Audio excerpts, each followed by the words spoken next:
Hello, everyone, and welcome to the 2Have 2Role podcast. My name is Oliver. On this show, Robin and I spoke with Liam, known online as Liam T Media. Liam is a photographer and filmmaker. Liam is also a LARPer and plays in the Empire LARP system here in the UK. Liam's character is currently in the nation of Wintermark. We talk about the nation of Wintermark. We also talk about the alchemy game. If you're listening to this on YouTube, give us a thumbs up. If you're new here, consider subscribing. If you're listening on your favorite audio platform, give us a nice review, and that'll help people find us on all these platforms. And with all of that out of the way, let's get into our conversation with Liam.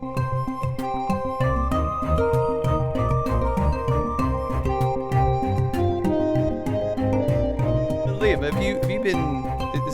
Was this your first year LARPing? 'Cause I think I've seen one of your like YouTube video and you talk about your experience in LARP. Was this your first year LARPing or was this first year Empire? First year LARP and Empire. Ooh. So I know like there's been a few people that have said like Empire's not like beginner friendly, but I would actually disagree. I think if you just jump straight in, just go for it. Yeah. I think I would agree with that because we went to our first player event recently, and it was a great player event. But it was very obviously it's very role play heavy. There was no combat. There's lots of people talking, and it was an Empire player event, so there's very like a lot of political talking. And I kind of, when we were driving home, I was like, I don't know what I would have thought if this was our first experience. You know, I don't, because at least at Empire you've got there's a lot you can do, right? Yeah, and like especially like I find like with Empire, especially when you're at the big events, you can sort of dip in and out when you feel to. I feel like a player event would have been very heavy RP, but yeah, I mean it's good that you've done it because like you have that experience now of being like the difference between the events and the player events. But yeah. Oh, I mean the player event. I don't know if you've been to a player event yet, but like even just going to that one, it's like it gears you up for it, especially because it's like in plot and you get to speak to people for longer amounts of time. Because that's the one thing I'll say about Empire is that there's so much going on that it's hard to hold anyone's attention for that long a time. Whereas you end up with these short, like 5-10 minute conversations where you're like trying to get everything out that you can, and then you're off to the next big thing. Whereas, that player event, I was like, wow, we're actually getting to get to know one another a bit more. So have you been to any player events? I went to my first player event in, was it early this month or first end of Jan, I think it was. It was a Wintermark specific event, and it was in Coventry. So where I'm based in London, it was just like one train, a few trains there, so it wasn't too bad. But I definitely agree, like it's much more personal when you go to a player event. It's very different, but I think it's like a good kind of different because it also like built up my keen quite a lot. Oh, yeah. Like I went after that event, I was like, oh, why does Empire have to be so far away? Yeah, I know. We were like geared up, weren't we? And it's because those smaller interactions, and it's like you get to maybe like talk to someone that you wouldn't normally talk to in the field, or like you say have a smaller conversation with them. Like if you're talking to a senator or a general at a player event, they can't go anywhere else. They're in this place with you, and they can't go off to do a general or a senator thing because they have an agenda of a load of things they need to do over the weekend. But you go up and speak to them, and you're just like, oh great, now we can speak about, and then you're like, oh, now I'm starting to have plans for what I want to do for my next event.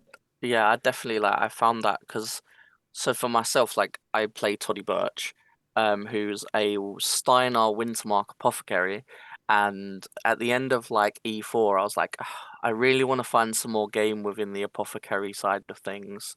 So over the long dark, I was looking at like stuff on the Wiki, and I was like, okay, well I'm going to this Hendelhoff event.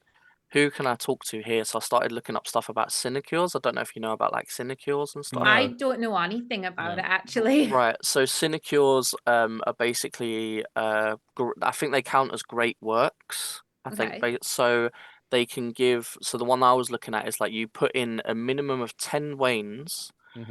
And I think it's like a couple of friends to match it. And basically, once the great work gets made, it gives you like a certain amount of resources. So it could be like money, goose whisper, like herbs.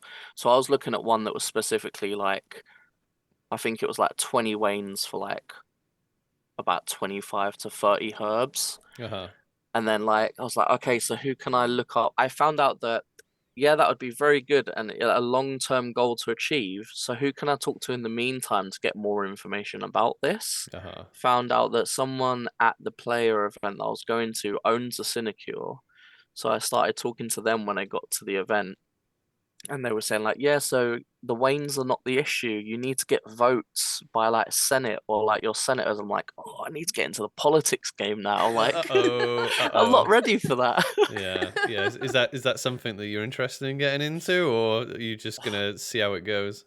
I don't think Toddy's that type of person to get into politics. Like I just want to make my name as a potion maker. Like yeah, I mean I found that definitely when we went to History and Virtue, Robin. I found though, because there was a lot of like talk about politics and things like that, and my character Godric is not. He's not that really that way inclined, so it took me a little while to like I had to kind of try and steer conversations towards maybe something that I could like Godric would be more enthusiastic about, because I'm like, oh yeah, you know, it's when people are talking about, oh yeah, you know, we're talking about Throne Guard or fights in the Glory Square. I'm like, yeah, there we go. I'll hang on to that because otherwise I might just be like, oh yeah, what's happening with basically if someone says, oh, are we gonna get the Barons back? Yes, we're gonna get the Barons back. Awesome, that's all I needed to know, and then I'll move on. Abbreviated versions of the politics for Godric available. Yeah, is it bullet pointed? That's enough for Godric, I think. Yeah, I would probably be the same. Like in Wintermark, they're currently, I don't know if we've got Summer Suak back, but I remember like there being like, because we have the Moot.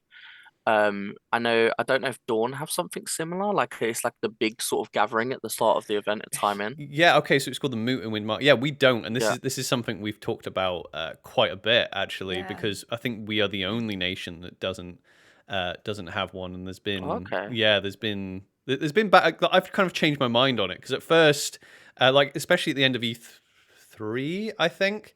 I was quite jealous of the fact that everyone had like a moot, or there's the muster and there's the national standing and all that, and I was quite jealous. Especially also the festivals as well. I know we do have festivals in Dawn, but a lot of festivals make the whole nation gather up and move around. Having people go from nation to nation and these like big festivals like Subway Sale and things like that. Yeah, it was very much like, why don't we not do something like that? That looks like so much fun to just go and take that part of the game just to everyone. Yeah. But no, we don't tend to have anything like that, do we? Okay. Yeah, because I think the national standing's the Navari one, right? Yeah. I didn't think there was many others that done it. So that goes to show how much Toddy gets around. Like, although apart from me doing trading, like I don't know, like, but I know that feeling, because there's a few people in my hall, and there was I want to say it was a Marchers festival that came through. It might have been Urizen actually, and they had like masks on. I don't think it was League. Yeah, the Marchers and Wassail, I imagine. Was this autumn? Was it I'm summer? not sure, but basically they were doing like performances and stuff.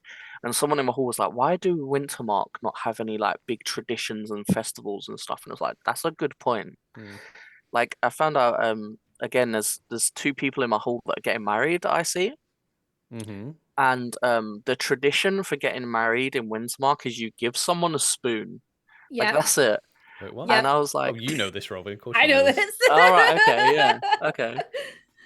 But I was like, I didn't know that was a thing, but okay. Yeah. So did you go to every event this last year? So from E1 to E4. Yeah, and did you go Wintermark straight from the off, or did you start out elsewhere? So I went straight into Wintermark. When I was looking at the wiki, when I was looking to come, I was leaning towards Navarre. And then I started looking at Wintermark. I was like, okay, I kind of like the Steiner brief. I feel like the Steiner brief can be done in multiple ways. Like I think with every nation, you can interpret it interpret the brief in your own way. So what's a Steiner in So rough terms? a Steiner, they're not Vikings, but they're kind of Vikings. Like they're the if we had to, I'm gonna get so much hate for that. It's fine. They can direct it at us. Yeah, it's fine. I don't care. Like out of the whole of Wintermark, there's 3 traditions. So that's why Wintermark say 3 people, 1 nation. So there are the Steiner, who are the more Viking-looking-esque like brief. Yeah, I get you. You've got the Calavesi or Calavesa, I'm not sure on the pronunciation, who are kind of like the Goths of the Wintermark. So they wear like they wear the feathers, they have like the black gowns and stuff like that, the black clothing, and then you have the Suak, who are like the mountainous region, like the very cold regions of Wintermark. So they wear a lot of the furs and stuff like that. So I went for the Steiner because I was like, okay, I like the golds, I like the jewelry, I like the sort of ornate like designs and stuff. Oh, right, yeah, because I always thought, because I knew there was like three peoples, right? But I just assumed that you picked that from your like, so it's not like the region of Wintermark that you're not your not your region you're from. It's literally a archetype that you pick. Basically, so what I'm not too sure actually, because like you can, when you choose based on your like how you want to dress. I think it is broken up into regions. Yeah. But like, the weird thing with Steiner is like on the wiki it says the Steiners fell from the sky, which is a bit. I want to read into it more because it sounds very interesting, but at the same time, like, why did we fall from the sky? Like, yeah. I mean, it sounds very like, I know everyone goes, oh, they're not Vikings, but it just, I mean, that's very Norse and like Saxon mythology-esque, isn't it? Like falling from the sky onto a mountain, 100%, being birthed by a giant or something. I'm making stuff up now, but that type of thing, right? Yeah. But I mean, you wouldn't say to someone, if someone was interested in Vikings, they wanted to play a Viking, would you deter them from playing Wintermark, or would you be you like, know what, this is actually quite ironic, because my partner, I'm bringing my partner to Empire, and they were like, oh, I really love Vikings. I'm like, well, so there isn't any. I was like, technically they're not Vikings, but if you want to go to something that looks very Viking-esque in the brief, then Steiner. And they were like, okay. Oh, and then they looked at the brief and they're like, do you know what, I actually really like this. So yeah. So to answer your question, yes, I would say to someone, come join Steiner. Like, but again, it's all up to like personal interpretation at the end of the day. Yeah, exactly. So you started, then you went for the Steiner, and then you've kept with that, and then you wanted to go down the apothecary route. What's it like being an apothecary? Because I've heard from people who do that game that you can kind of do a lot of role play, and some people have like apothecary kits, but a lot of it is like people give you the resources, and for people who don't know, the resources come on these little cards, and then you have to take them to God, right? And then hand them in, and then get your potions. So it's so how do I explain this? Like, the apothecary game, I think you give what you get what you give, sort of thing. So my character, I knew what I wanted my character to be. Like, I knew that I wanted to be a potion maker, but I tied in with my backstory that my character was an apothecary, but had an accident. Because he's a changeling as well, I went for like, my character was told not to make a new type of potion, went for it, it caused an accident and lost all of his memory. Yeah, changeling. So, nice. Yeah. So like, and it also tied in, like, I got a really cool piece of kit, which what I think is cool. Like, it's a half face mask. And basically, like, I say that my character has like a disfigurement, and in Wintermark, like, you're supposed to wear your scars with pride, but Toddy sees it as a thing of like, no, he done what he was told not to do, and it went wrong. So sorry, tangent. No, well, I've seen that. I've seen the pictures of you in kit, and yeah, I did wonder. I was going to ask you about that, but you've answered my question. But yeah, so another bit of kit that I got, which ties in with the sort of role play that you do when you're an apothecary, is I got a custom bag from Darkblade, from Tim at Darkblade. Okay. And it was the Alchemist's Arsenal, I think it's called, and I think Tim was on one of Steve Hefty Yeti streams talking about like his products and was saying like one of the issues we have is like the Alchemist pack, the strap goes. So I was looking at some of his other products and I was like, could you put this strap on here instead? And I've had like no issues with it. But part of that kit is like it comes with like potion bottles, it comes with like a little mortar and pestle. So when you role play getting herbs from people and trading, or you're making potions, you do, I think there's a set time limit of like the role play you're supposed to do of like making the potions. So you take out fake herbs, you grind them up, you act like you're putting them into the bottle, and then you would like go to God and get them, or whatever order you want to do it. But but that's the thing, that's what, because what I kind of think, I'm like, well, you don't really need anyone to be present while you're doing that, right? Because that's maybe the difference with like if you're doing a magic ritual, or even an artificer, you need to bind it to the other person, so you need someone's going to be present for you to do that bit of role play. Whereas I think maybe with apothecaries, what might happen is people will go, oh yeah, can you make this potion for me? Here's the stuff, bye, and they just leave you to like role play yourself, just like on your own, Yeah, I mean, I think it's good practice to like role play in the open, like even if you're like you've got like a little table. So like I'm developing my like role play kit for me being an apothecary, so I'm getting this little folding little wood table, and I'm gonna get like a little incense thing. Like I'm not gonna light any incense in case anyone has like breathing difficulties and things, but like I think it's good practice that if you're an apothecary, you should role play out in the open. I've been doing a lot of mine near God before, so like I do it like sort of near Urizen sort of area, because then I can just pop and get it. Yeah, exactly. I would like to see more of that on the field, because like I said, I've literally, the reason I brought that up is because I've literally done it myself. I've given herbs to someone. They're like, oh yeah, I can make you some blood harrow filter, and I'm like, oh great, cool, get me the herbs. I'm like, hey, here's herbs. See you tomorrow. And then they come up to me in the battlefield and be like, oh, here's the filters you asked for. Great. And there was and I kind of thought, like what must it be like? But I would like to see a lot more people like as you're walking by, because that adds to the immersion, right? I would love to 100%. I would love to see bubbling bottles and things like that. It kind of like advertises what you can do as well, doesn't it? Like as your character, like to see someone sitting there with the pestle and mortar grinding away, and just that sort of thing. It really will like just sort of bring you right into it. And I've seen your kit, because you've showed me pictures of your kit, and it is amazing, and especially all your apothecary, your whole apothecary setup. Do you have any? So I know you've got potion bottles and things like that.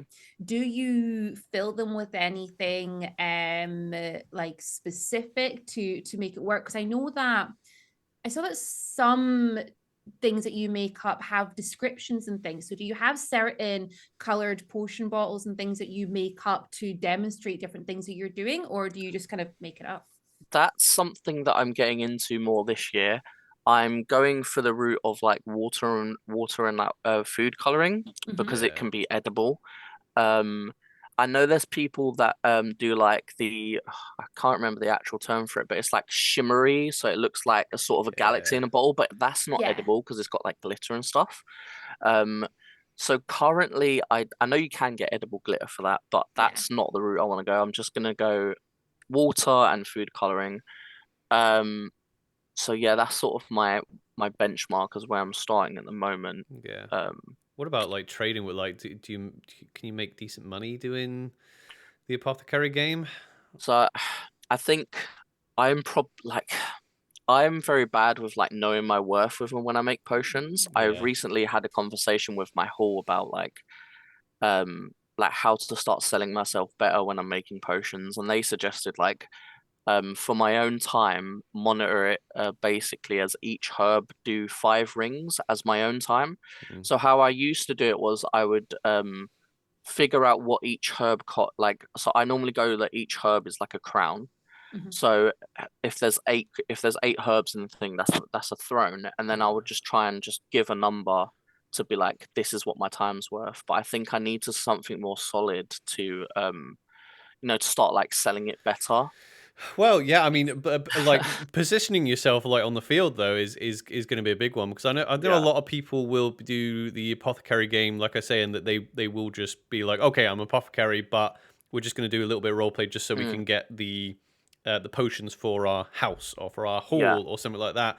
But I think especially if you're like, right, I'm going to go set myself up as an apothecary, I'm going to park myself next to God or next to the Sentinel Gate, and then because a lot of people who are going to use their houses or their halls potions aren't going to be looking for potions or saving money on potions right at the gate. Whereas when you're at the gate, you can just be like, hey, I've got potions here, and you can put a big markup on them. Because that is a time when like I've been like very ready to go in, and I've been like, I could do with some more potions. I will pay anything. Yeah. See, that's interesting, because when I've spoken to that about people, they've said like, well, if you're going to battle, you're not going to take coin with you.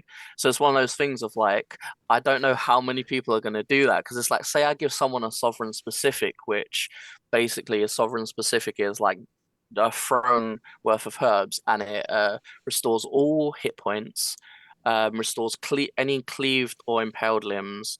You can ignore all traumatic wounds, and there's another one I'm forgetting. It removes venom and weakness, and that lasts until the end of battle. But if someone's like, oh right, I'm about to go to battle, I'll just take this sovereign specific. I'm like, yeah, but if you die, like where's the money gonna go? Yeah, exactly. Which that, you know what, and that I'm just thinking about it. That is. It's almost actually a bit meta, people doing that, because like if you're going to be flung, and like we're the heroes, and where you, because we're at Anvil, we're the wealthier people at Anvil, and we're literally being flung to the other end of the Empire. Why wouldn't you take money with you? Like, I know why players don't take money with you, because obviously if you die, then your resources are kaput, and people can't bring them back.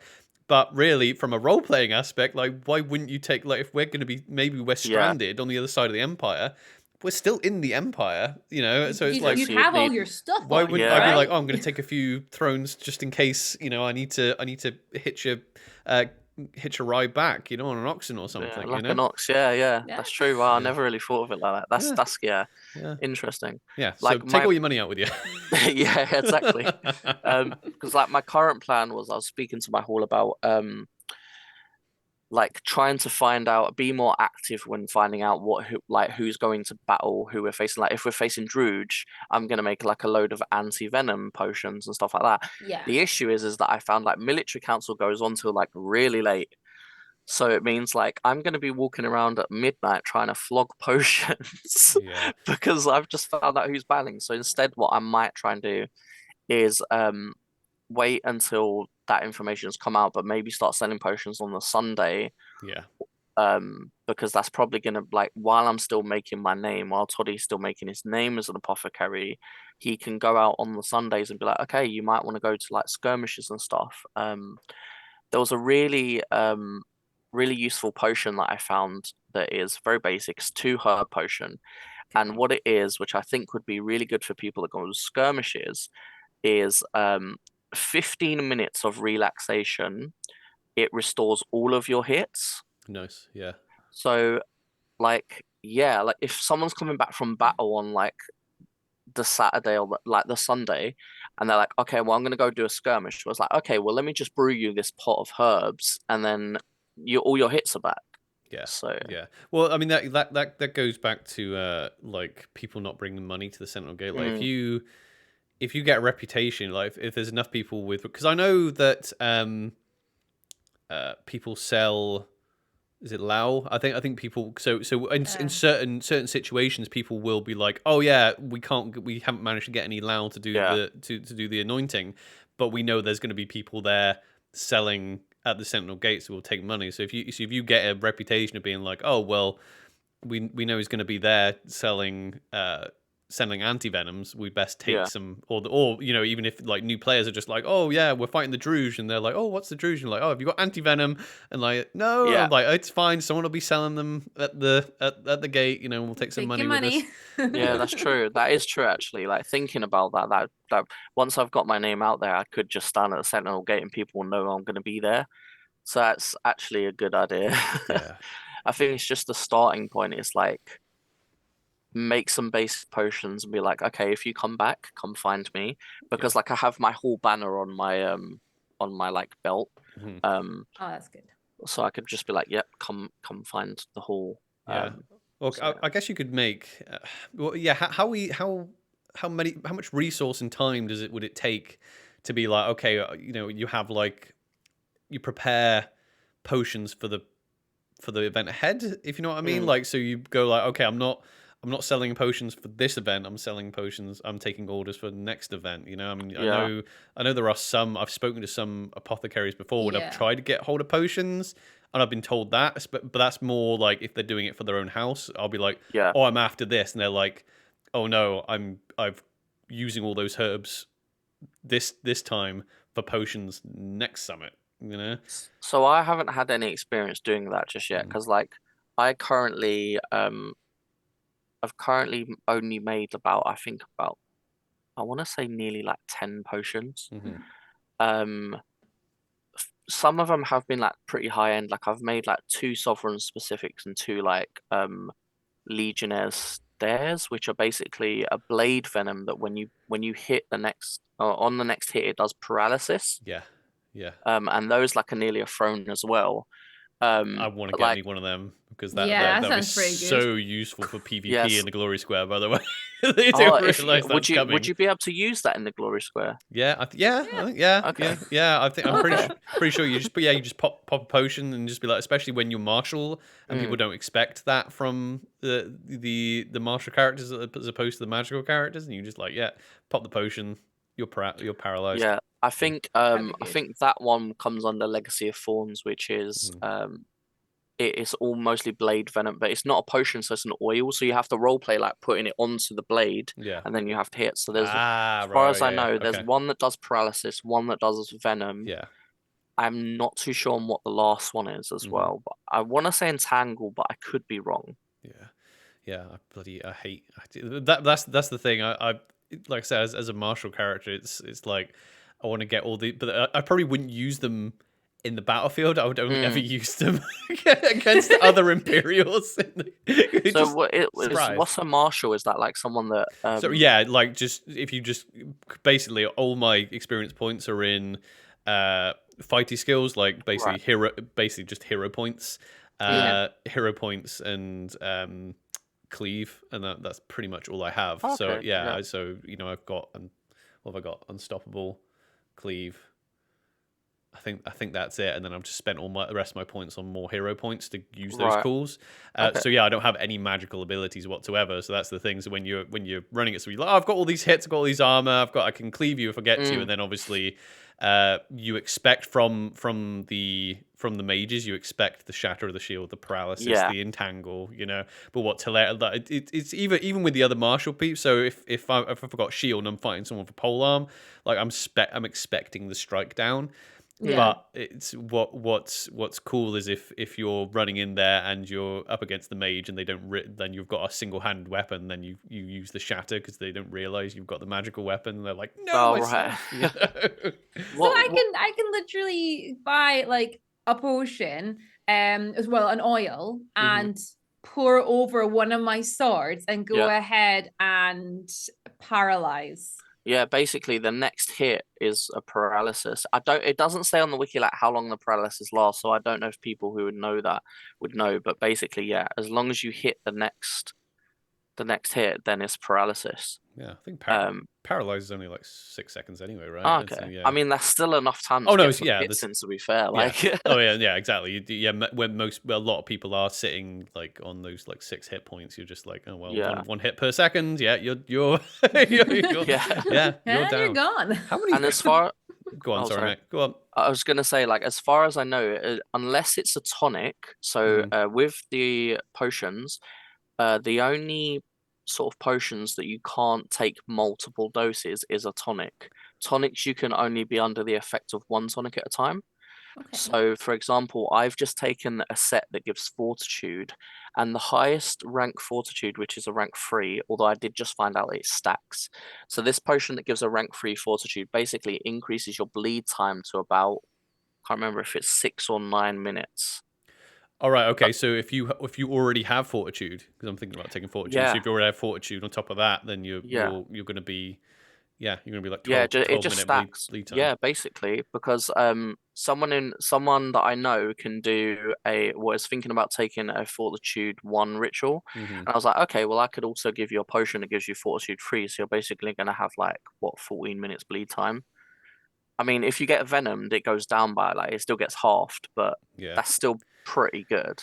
Well, yeah, I think we should probably invest in that. I mean, we probably could have done with that on the Sunday battle at Evil.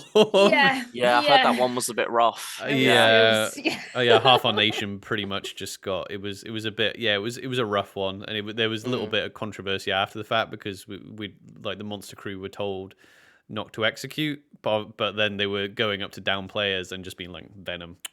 Ooh, venom. Really? Yeah, was you facing Druge or? Yeah, Druge. Yeah. Right. Okay. Yeah. So that's maybe. Can you imagine though being that person? They're like, haha, venom, and you've got 12-minute bleed count, and you're like, no, and it goes down to 6 minutes, so you just lay there screaming. They're like, why won't you die? You're just staring at the Druge just on the floor, like it's not gonna happen. No, help! Help! You're not getting me today. Yeah. Because what is it? It goes down to Venom's 30 seconds or something. 30 seconds. I think. I think 30 seconds for if you're not got fortitude. Yeah. I was hearing it used to be 0. It used to basically, if you were venomed and you went down, that was it. They've actually added that would to be it. So rough. That would be terrible. Yeah. I can imagine I can imagine a few players must have got that one. Yeah. So how many potions are there that you can make? Is it like a extensive list or? So I think there's about 20. Oh, I should know this because I've done the research for my YouTube video. But I want to say it's either 20 or a little under 20 recipes. Like Toddy's only planning to take most of them apart from the poisons because I have no interest in poisons or anything like that. Okay. I know most apothecaries take it just so they know the antidotes. So there's a whole antidote poison thing. I didn't even know that. So on the recipe list, when you learn the poisons, it also comes with the antidotes for those poisons. Oh. So that's why when you hear apothecaries saying like I've only learned it for the antidotes, that's why. Oh, that's pretty cool then. But the reason why I'm not taking that is because I think it's supposed to take about 6 years to unlock every recipe list. Ooh. Yeah, so it's a long time. So I was like, I might be able to cut that a little bit because I think there's about 3 or 4 poison sets. I think it's actually 3, but still that Yeah. So go on. Sorry, Robin. Sorry. Yeah. So I'm just kind of wrapping my head around. So as an apothecary, that means you don't necessarily have access to all the lists out there, but you can choose which ones you're going to gain access to as like time goes on. Is that how it works? Yeah. Okay. So in character, I'm not too sure. Like I think in character, how I do it is I'm like, okay, well I've learned about these potions, so now I'm gonna make these potions. OC, obviously, it's just okay. I'm using the XP point on this, but it's not like when you start off. So when you start off as a new character and you want to take apothecary, you need to take. I can't say the word, so if I butcher the pronunciation, it's chirurgeon. So you need to take that first, which I think is 1 XP point, and then physics. Oh no, not physics. But there's basically a barrier before you can take apothecary, which is chirurgeon. Right. Okay. So because I went into like E1, I got to E1. I'm like, cool. I'm gonna apprentice for someone because I don't know what potion sets I want to take. That basically went out the window till E2, and I had to go up to God and be like, okay, I'm gonna take these potion sets right now. So you don't off the bat like have access to them. You just choose what you want, really. Yeah. We only learned that the other day about the apprenticing thing. Is that is that only your like first event, or is that your first character event? Like, is it a new player thing or a new character thing? Apprenticing.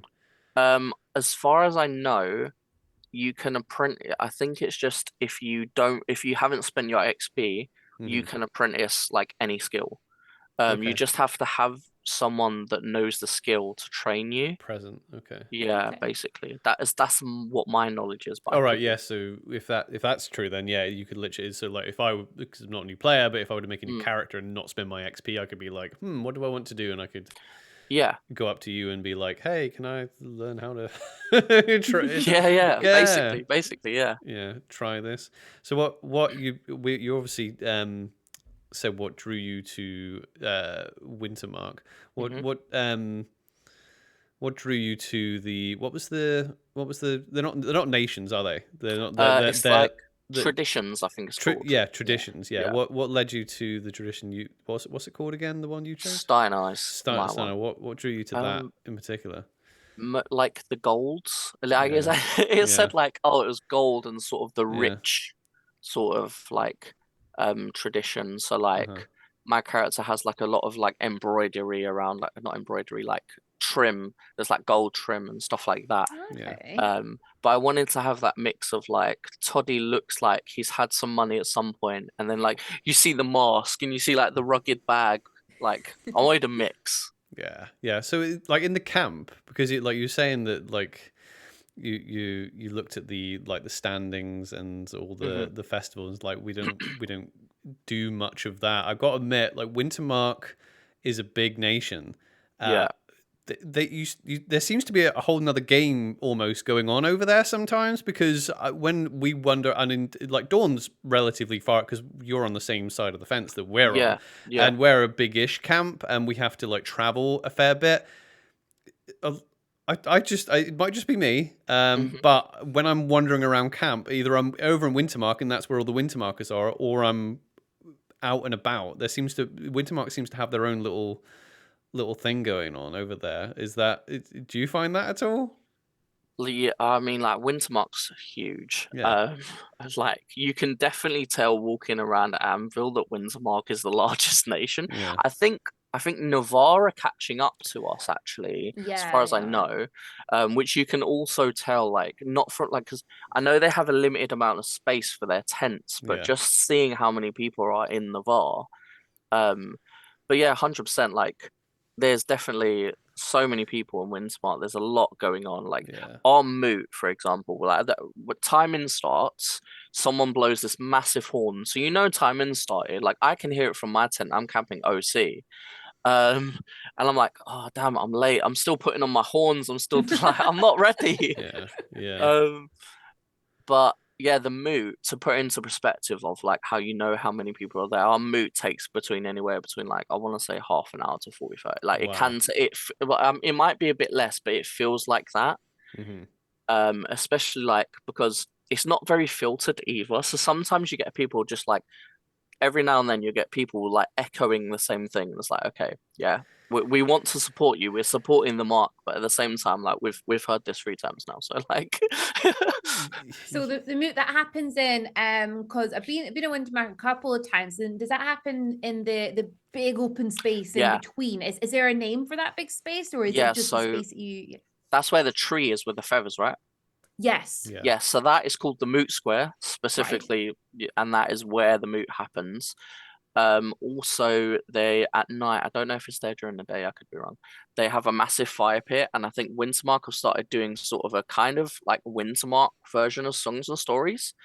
But yeah, that whole area is called the Moot Square specifically because that's where it's used. Yeah, I mean, it's I don't think you can actually step on Songs and Stories toes really, because I know when we spoke to Jamie about this, it's like Songs and Stories is one thing, but like obviously because there's more and more players coming, like that it's only there's a finite space around that fire, and it's very much their own thing. So I think if anything, Navarre very much like it'd be great if there was other places where people could go, because I think I don't know what the how the Wintermarkers are working over there, but I know Songs and Stories is very much like, oh yeah, if you're coming, then you're like, you're listening and you're shutting up. But I think they're kind of wanting more and more communal places where people can just kind of have a chat and also do songs and stories and things like that. Yeah, like I think that's why it was started in Wintermark, but 100% I don't think like there's no competition. My first event, I was like 100% I have to go to Songs and Stories. And as soon as I got it like time in, I was like, I had that whole moment of like, I'm at Anvil now. Yeah. It's just immense. You see like all the canvas tents, you're like, I'm not in the modern world. And then I went to Songs and Stories, and I remember sitting there, and it was one of the songs called Call to the Labyrinth. Okay, which is yeah. So I remember listening to that, and I just sat there and I just started weeping because I'm like, this is so amazing. Like, I'm so happy with like what's happening. So many emotions. Yeah, like literally, basically, I was sitting there like, I'm so happy that I'm here, and I was just sitting there with, like, tears. And I think someone looks at me like, I'm sorry, I'm just so happy. They're like. There's a lot of crying at Anvil for all different reasons. It's a perfectly. So hang on, did you come solo then? Yeah. So I had a lot of anxiety about coming to Empire. Like, I'm pretty anxious in life most of the time anyway. Like, I have a few mental health conditions as well that don't help. But I was going to come with a friend, and then COVID happened. So I was also part of the large population where I was like, okay, 2019, I like found Empire, and I'm like, cool, yes. 2020, I'm getting into it. COVID, like, maybe next year. No, 2022 comes around, finally. Yeah, I came alone, but I was lucky enough that I reached out on Facebook because I knew I wanted to join Wintermark. So I said, I'm coming alone. I'm really anxious. If anyone would like be hospitable enough to let me, like, come back to their their fire and just let me have a base to come back to. Yeah. And I instantly got reached out by Kat, who plays Karina Starborn, who is the Thane of New Osland. And instantly she was like, come to us, we'll write some in-character stuff for you. You have a reason to come to us. Feel free to sit by the fire, have a drink, whatever. We're happy to have new people. And it just sort of just went from there. And like by the end of I think by Sunday, I was like, I need to join this hall. Yeah. No, it's all about making friends. That's good. That's good advice actually, because we've had a couple of like newer players come over to our camp. And we're always like welcoming to everybody, but sometimes. Yeah, there needs to be a place, because sometimes they'll come over and they'll be, oh yeah, and then we're like, right, we're off to we're off to do something. So I think that's a real good bit of advice actually. Yeah, go and beforehand, because you don't need to be like, oh, can I join your group or hall to start out with, but just network online, like social media is such a good place. And also, like, to echo, not only should you, like, once you've joined your nation, like, join Facebook page and stuff like that and be like, I'm joining this nation, is there anyone got advice and stuff like that? But also find out what's out there. Like, yourself, you've made you and Robin have made like great like information videos on, like, your podcasts are great.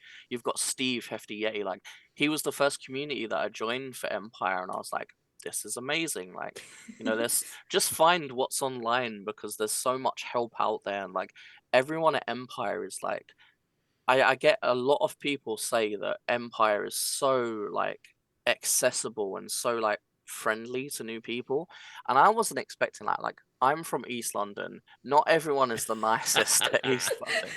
But I got to Empire and I'm like, okay, like, everyone just wants to chat. People just say hi to you when you're walking down the roads in Anvil. And then you get out of Empire and you just start trying to talk to people in real life. You're like, I look mad right now. This is not what people do in real life. Like, it's so interesting, like you saying that, because that's something that I definitely felt as well. Like, first of all, being like, wow, like everyone here is so friendly and so nice. And then you have like 3 full days of that. And then, like you just said, you're like on the way home and you're jumping out to get, some food or to get fuel. And then it's just like, you're like, oh, hello. Oh, no, never mind. I'm not at Anvil anymore. You try to spark up conversation, like, no, I'm definitely not at Anvil now, because no one wants to talk, and everyone, like, That is a hard thing to get over, though. Like, just like walking up to a camp, especially if they look like they're involved, but you got to keep reminding yourself that like literally everybody is here for the same reason. Everybody is here to role play. It is very difficult though, like walking. Like, so I definitely struggle with like sparking conversation up. Even though I do trading as well, trading has helped me like a hell of a lot with my confidence. That's one of the things where I was like, I want to get into trading, but I'm not good at starting conversations and stuff. And then a few events down the line, like I was like, no, I really like trading. So, but yeah, sparking conversations up can be like really nervous. But once you realize like people do want to talk to you and people do want to chat, like unless they're like senators and stuff, then they're just always busy. Yeah. Well, that's the thing. Yeah, but they're still playing the game. I don't want to take away from the us saying that it's a great community because it is. Yeah. However, it's that interaction is actually built into the game, right? So like if you're an apothecary, and we're kind of doing, even though we're not in character, we're kind of doing it now with like making potions, because you can do all this all in character. So if say my character has no idea on the types of potions there are, like there's no need for me to be like, oh no, I'm supposed to be playing this person in this world who's a warrior and they don't know what don't know any of the potions, and everyone's going to think I'm an idiot because they know the potions. No, you go up to someone like your character and you say, hey, you know, I'm looking for some potions. You're like, oh, what are you after? I'm like, what do you have? And you're literally there to talk about your thing, and I'm assuming you'd be more than happy to be like, well, I'll talk about all my potions. So the fear isn't actually, there's no fear to be had because it's actually built into the game. You know, there's literally no point in you showing up as an apothecary and then someone comes up and be like, oh, can you tell me about potions? You go, no. Otherwise, there's no reason for you to be there playing an apothecary, right? Like, my potions are just for my haul. Please leave me alone. no, this is my potions. I'm gonna do it on my own in my tent on my own. So I mean, like I actually started. I've invented my own little thing called Toddy's Potent Potion Packs, specifically to engage more with people for like, and I'm still like toying with the designs, but like for example, I have one called the Unyielding Fighter, and that potion pack has a one of the blade venoms I talked about that does paralysis. It has a sovereign specific. No, it doesn't. It has a healing potion, which I think it comes with 2 elixir vitae, which heals 3 hits, and then it has that tonic of the Distant Shore, which does the Fortitude 3. And then I think that was the higher option, and then I had like a lower option, which had like a few elixir vitae, some personal mana restore and stuff like that. But yeah, I think that's a great idea. Like I'd be all over that. I love like a pack of things like that. If you literally said that to me in character and you know was like, hey, got this, you know, you're a fighter, I'd be like, oh, a whole pack of fighter stuff. You know how to make money out of people like Robin is just put it in a mystery box and just be like, in a mystery box, I will buy it. It's just like, here's a potion mystery box. It could be anything. It could be a potion. Put a big question mark on the front of it. I'll give you all my money because I love a mystery box. Like, it's going to be filled with stuff we want to buy. Turns out to actually be a poison, and you're like, oh. Oops. That's part of the mystery. No, Robin is one of these people that got obsessed with like loot crates and loot boxes and all sorts that were just like, oh yeah, I'll go buy this. I'm like, this is stuff you would never have bought anyway. Really? It's just the surprise. I had so many loot boxes. I had one for the dog.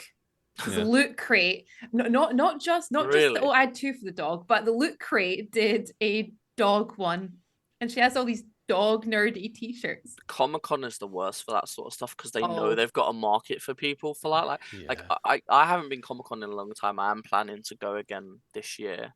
But like you used to just see like in certain halls there'd just be literal stacks of boxes and like 20 the big yellow boxes with the question marks. And I would just, my eyes would just be like, yes, I need to, like, I'm gonna lose so much money. It was the mystery t-shirt packs, and Oliver's logic is always, there's a t-shirt there that you know you want, buy that t-shirt because you know that's the one you want. And I'm like, but it could be in the bag. But it could be, but it's the mystery. It could even be a boat. It's just I think there's the same appeal of like it's like there's the Japanese like gachapon. Like that's huge in Japan, like and I get it because you're like it's that mystery, you don't, you want one thing but it's like, no, I'm gonna Like it's like D&D, you're gonna roll for it, you know. It's that little little endorphin hit, I guess. Yeah. I guess. Why I still buy Kinder Surprise. You still buy Kinder Surprise, but then sometimes you're like, I just like the chocolate. I'm like, no, you just want the toy, and then it's just the toy. You get the toy, and you're like, what now? And then like a few days later, the toy's gone, and you're like, where's it gone? I don't know. I was playing with it. Now it's gone. No, it's gone. Dog ate it or something. Yeah. You know. Well, in fact, actually, you could sell those at Anvil, Robin. You could totally just give them to the kids, and they'll sell them. Oh, they so will. You would make so much money. Like I love giving things to kids to sell. Children at Anvil make so much money. Like I went into Navarre, and there's this little girl that I've had a few interactions with because she sells baked goods in this like trolley thing she's got, and she just pulls it around. I'm like, that's dedication. That's a heavy trolley. Like that trolley looks heavy, and I saw her in Navarre, and she was playing High Road, Low Road. Which is it's like a card game where basically like the first card would be like a 4, and you have to say to the guy, well, it's going to be higher or lower basically, and it's like it's a Navari thing, and like this girl was so this girl was putting down like 4 crowns, and the guy was like, yeah, I'll match it if you get it. I'm like, this girl's about to get a throne if she gets this. like and then like I saw her like a while later because I was getting one of my herb rituals done in, I think it's High God.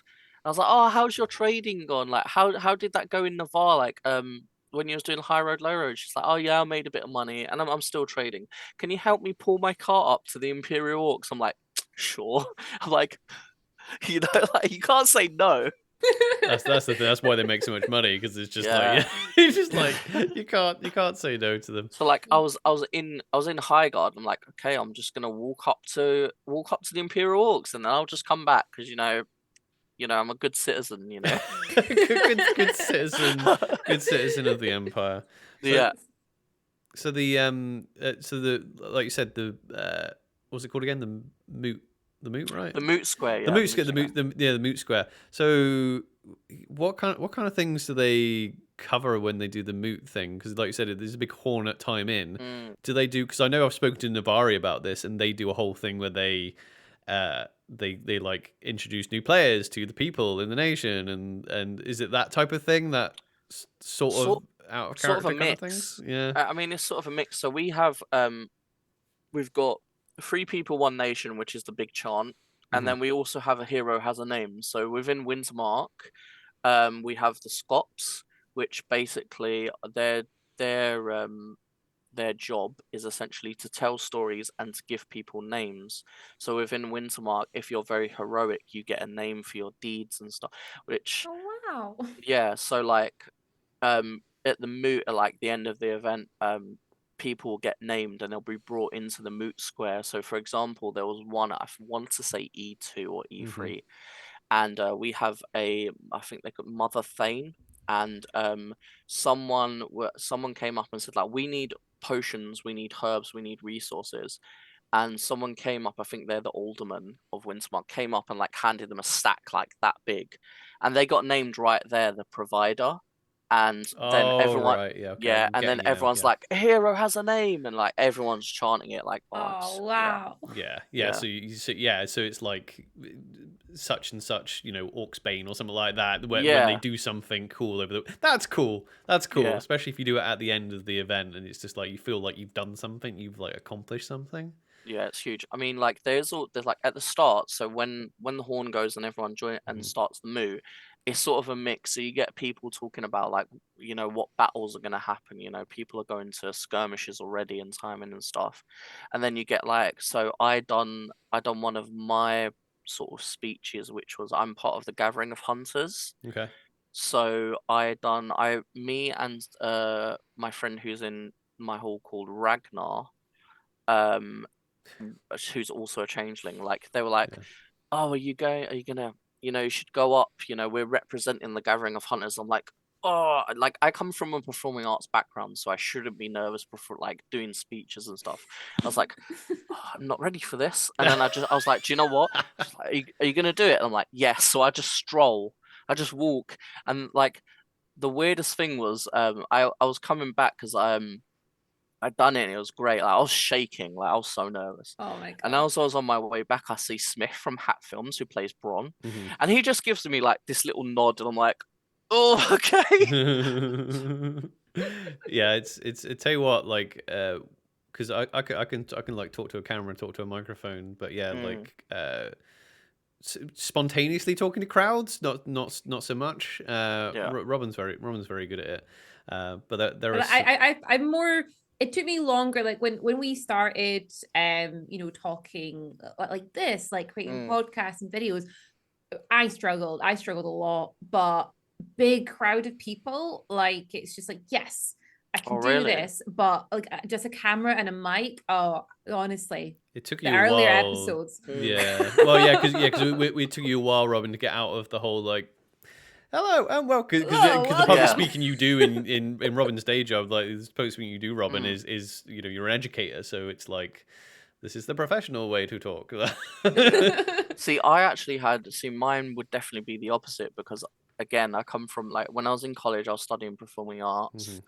And even when I do my YouTube videos, like I have a setup, but like, because I haven't done performing in such a long time, when I done my first YouTube video, I was just reading off a teleprompter app, and I'm like, I'm really not animated. Like I could be like gesturing and stuff like that. And I'm just like there, like, hi, like I'm Liam Turner. This is my first. Like, it takes a while to get back into certain things. Yeah, and there's definitely a difference between talking to someone over the camera and then just talking to a camera. Yeah. When there's no one on the other side of it, especially if you're like, you've got you and another person are talking to a like someone who's not there.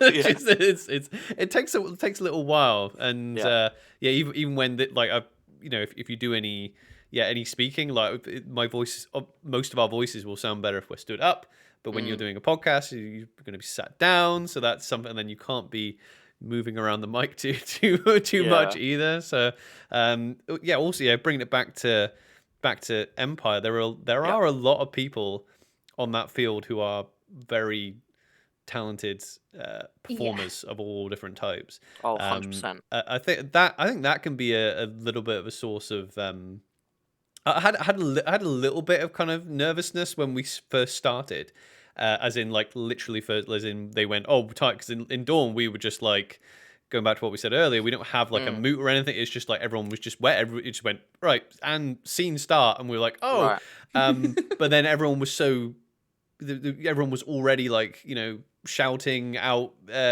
commands, or people were coming up talking to you in like in character, in a very like sleuthy political way, and I was like, oh, everyone actually knows how to like perform, and I got a little bit like like, oh. It's interesting because, like, for me, I think E1 was the only time when I've actually been there when in character time started. I like to, because I'm a camping OC, I like to get ready and I'm like, okay, I've got a little bit extra time. I can compose myself. It's probably just the actoring me. Yeah. I'm just like, cool, get in character, you know, like, and then I like to walk in and I'm like, I meet my hall at the Moot Square and I'm like, I'm Toddy now, you know, like, I like to have that distinction. I think, like, also my old job, I used to work at Secret Cinema, which is like an immersive, like, so I used to work there, so like I had the whole thing of like getting in character, you know, stuff like that. So there's definitely scope for you to do either or, because I mean, I would say initially, I don't think I'd be bothered either way. Now I wasn't that nervous, and I think Robin, you were a little bit jittery, kind of like when we were going there, because oh, really? I think that was more because we were caught off guard a little bit. However, because there wasn't really we're all in kit, and I find in Dawn we have like a little, it's like we have this little run up where we're all getting in kit and it's almost time, and then we're kind of flowing by the time timing comes about. And like, Robin, you got caught out a little bit because it was like, oh, it's time in now. That was our first ever event, E1.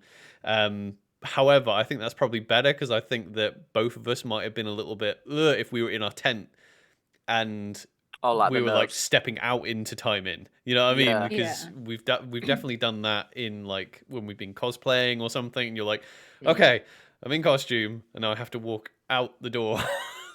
I mean, I think it would definitely be easier if you're in character, to just be like, right, the switch is on. I'm my character. I think it's just preference, really. Yeah, because I can see either way working. I just know for me, I just prefer to just walk in. That's an option for everyone, you know. If you're like, because like you say, some people will just be coming from the out of character. They can just wander in. So yeah, the arguments that I've heard, and I have had my mind changed in Dawn anyway. Like the arguments I've heard for it is that like it adds to the immersion, that there isn't a big like, oh yeah, you know, because the way I heard Navarre have done it in the past, they've done like, oh yeah, you know, stand up whoever's new, so like new players, and obviously it's like new to Anvil, but it's quite out of character, you know what I mean? Like they're addressing out of character things by being like, oh yeah, you're new, these are the people of import, whereas in Dawn, it just goes, you know, and everyone just starts. It seems to work for. This is why I've had my mind changed on it, because it seems to work for Dawn, because Dawn, after speaking to all the other and having a little bit of experience with all the nations and speaking to people like yourself from other nations, Dawn is very like so individual. I've used that before, individualistic. What I think I mean is like Dawn is more like 50 or 60 little nations. You know, really? Yeah, because the houses do their own thing. They've all got their own thing going on. They're all because it's very Game of Thronesy. Like, oh yeah, you know, this house and that house and that house. Yeah. Oh really? Like, is there like big rivalries and stuff like that? Like, or would you say? Is that a bit controversial? I'm gonna say. I'm gonna say, yeah. I mean, there's not big enough rivalries that we don't, because when people say, "Oh, Dawn," I think we only ever become like just a solid nation on the battlefield, and I think that's and somehow we make that work. You know, somehow we've all got our separate ideas. We've all got it's the thing with our brief as well. Like our kit is like, people's kit are like wildly different because they've all got the different it's the colors, isn't it? The colors. But somehow, like, and we've all got our own stuff going on, and everyone has, especially playing through like the Knight Errant brief of like, we were looking to join a house as nobles, and you speak to all the different noble houses, and you give, obviously out of character, you make friends with them as well, but in character they've all got their own opinions on the other houses and how things should be done. You go to the next house and they have their opinions. So I think for bringing it back around to my point, but I think for Dawn, it seems to work not having that big moment of like, oh yeah, everyone come round, you know, because it sounds like the Moot is very much like a part of the Wintermark brief, or from what you've described anyway. I would say to a degree, like, I think especially like even the chant, you know, 3 people, 1 nation, that's very unity binding, you know, like, and it is like, I don't think I'm gonna get bored of that chant. Like, to have everyone in unison, like that rumble in your chest when you hear that chant, like, it is, I wouldn't say like it's part of the brief, but I definitely think Wintermark is very like a unity. You know, I think like I think Toddy's opinion is like more could be done to be more of a unified like people at Anvil. Like, you know, the chant's great, but you know, the halls don't help each other out that much, you know, like as far as I know, like, I mean, Hurst Hall are actually like, so I'm going to sound a bit of a hypocrite here, because Hurst Hall have actually helped New Osland out. So New Osland is the hall that I'm with, which are great hall. They're newcomer friendly as well. But yeah, so Hurst Hall, I approached Bron, who is played by Smith. And I was like, I want to like open a shop. And Bron, I think it was the same event when I done my speech, was he also done a speech saying like, Hurst Hall are very wealthy, we want to help Wintermark out, because we've helped other nations, we want to do more for Wintermark. So I was like, okay, I want to start my own potion shop. You know, I need funding for that, because I've only got like 20 herbs to my name right now. So but yeah, like, unity is a big thing within like Wintermark, I would say. But I just think, how do the halls work? Because for a lot of the nations, they're like family units. What's the law behind you're like, because obviously the halls are like groups. So for us, it's like our houses, which are technically for like nobles, it's our family, and then we have the yo folk that work in the house. What's the law behind the halls? So like with the halls, as far as I know, it's just, I think some, to a degree, it can be family members or like marriages and stuff like that can be started that way. But I think it's also a matter of like people in Wintermark will be traveling around and they'll stay with a hall. So for my character is currently staying between the borders of Hanmark and I think it's Calavesa, with New Osland because that's where we've settled. So I stay with them. That's, you know, so but yeah, that's sort of how it is for the halls. Can be family, can be like friends, can be new people. So Anvil would just join halls. Yeah. Is there a process of like joining a group like in character? Because for us we do like our tests and things like that. Is there any kind of because I know for like I think the Navari have it as well, like in their stridings and that they go through a ceremony usually made up by the whatever striding it is. So I think it's different for each hall. For what happened to me was like came to E1 first time in Anvil. I got to know everyone in the hall. You know, like was talking about would I fit in this hall? You know, could I benefit them? You know, stuff like that. And then I think it was E2. I swore the oath. So there's like a written thing that you recite, and you like have a drink to like toast that you're joining the hall and stuff like that. So yeah, that's the process that I went through. That's really cool. I like that. Yeah, so like I don't drink, so so I was like apple juice. Yeah.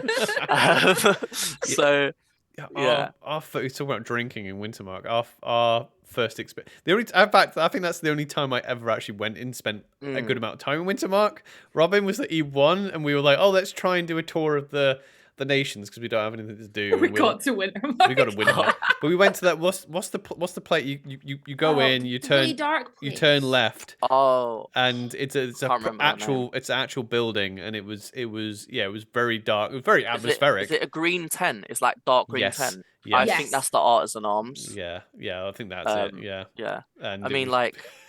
It was fun, but it was Wintermarkers know how to drink. I will say that. Yeah, we kind of went in, had our ale, and there were people sitting there, and I'm like, okay, yeah, this is atmospheric. I've seen in your previous recordings where you've been like, yeah, we went in as knight errands. I'm like, that's quite cool. Like, I wonder what other people's opinions are of that. Like, the knight errand. Because I didn't know you could do that. I thought you had to start as yo folk. Nope. Wow, that's quite cool. Yeah. So can you also choose to just go in as a noble then as well? Yeah. Wow, really? No, you can go in as an earl of a house. Yeah. Wow, okay. Yeah. I did not know that. Because isn't that what Mark Humes, because he's playing, I did watch the stream. He's playing, I can't remember her name. Oh, yeah, Enchantress Morrigan. Like, like she's the earl of the house. So yeah, that's crazy. Yeah, basically people come in but obviously a lot comes with that. So I'm assuming like the Thanes would be the equivalent, right, of an earl? Yeah, so the Thane is basically the person that runs the hall. So yeah, you're right. Yeah, so like a lot comes with being a lot will come with being an earl, because you could just go, I'm going to be an earl, but then obviously you then go, right, okay, well I'm in charge of a lot of stuff, so that's a lot of role play responsibilities being an earl. So like it's like going, you don't have to go to Earl's Council, but it's like, oh yeah, if I want to grow my house, or if I basically and especially if you're a noble, you get a vote, for senators and things like that. So you can just go in as, I'm in charge of this house, and that's actually quite cool. Yeah, especially if you've got a lot of people, and then you can go in as a knight errant.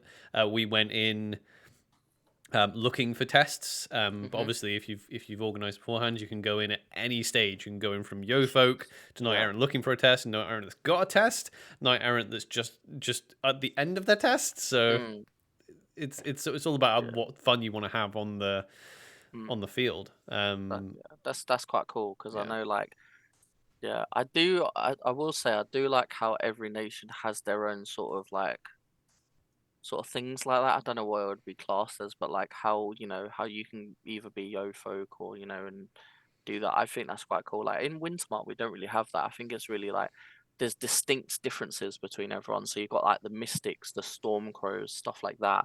Yeah. Yeah, it's very interesting. Yeah, well, that's like yeah, because obviously like the knight errant is an archetype, but like noble and yeofolk aren't archetypes, if you know what I mean. I don't know. I don't know if they're it more works. like positions, ain't they? Yeah, exactly. So it's yeah, it's the knight errant is a archetype, but obviously anybody who is transitioning from yeofolk to noble is a knight errant. And funnily enough, it's depending on who you speak to, because like in character, people have different opinions on this. I was gonna say, yeah. To the wiki, by the word of the wiki, if you are a yeofolk and you have decided, I want to be a noble, then you are a knight errant, and you can be called sir. Then so you are that's it's literally just your decision to be one. Some people will, some Dornish characters will be like, oh no, you need to have a test before you can be sir or be known as a knight errant. And then we have also I don't know whether Wintermark. I know we're technically on a break, but I'm probably going to add all this into the podcast. Yeah, sure. So audience, Robin's trying to do a little bit of admin while we're doing this, but this is actually started. We've got it all now. We got it all now. It's all good. So we can push. Well, have you got a hard time out, Liam? Because I know we've faffed about a little bit there. Have you got a hard time out that you need to leave? No, I'm good. I can carry on. Cool. Yeah, we'll carry on for a. What time are we on now? Carrying on for another 20 minutes, 25 minutes. Yeah, sure. Yeah, so I don't know how Wintermark works. So we have our two different groups in Dawn are the houses, noble houses, and the knightly orders.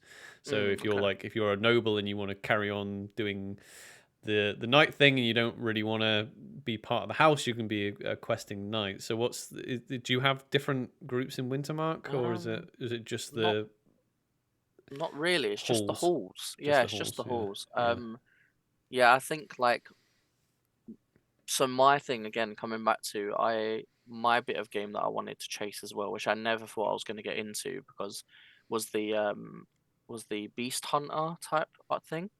So that like sounds fun. What is that? So part of my backstory was like not only did Toddy like really have an interest in like potions, but he does also have an interest in the beasts and the animals of the Empire, and like he's a bit like, so I'm leaning more towards like going on my character being sort of a bit of a scavenger slash, like, I want to say archaeologist.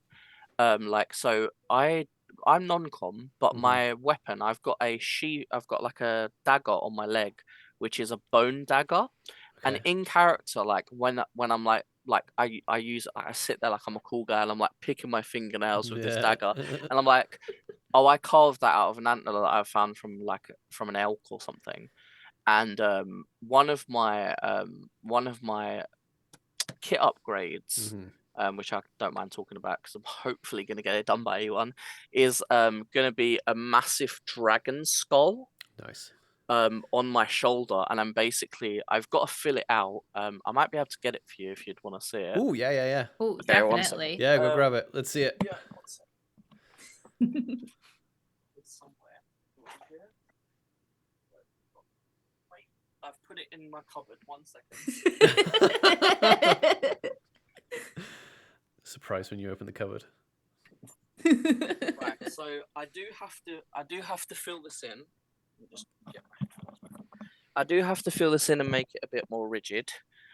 So the plan is to put it on my shoulder, have a pauldron on my shoulder, and the thing is that I'm basically going to say, because I found out that drakes do exist, drakes and dragons do exist. Yeah. They're mostly in the magical realms, but I'm going to do it as a thing of like, my character found an old like cemetery, sort of like dead body. So this is basically what it is. And it is a mask, but I'm gonna make it look like. Oh, nice! Yeah. Oh, that's nice. So that's like, when it's close up, you can see that it's very like fake.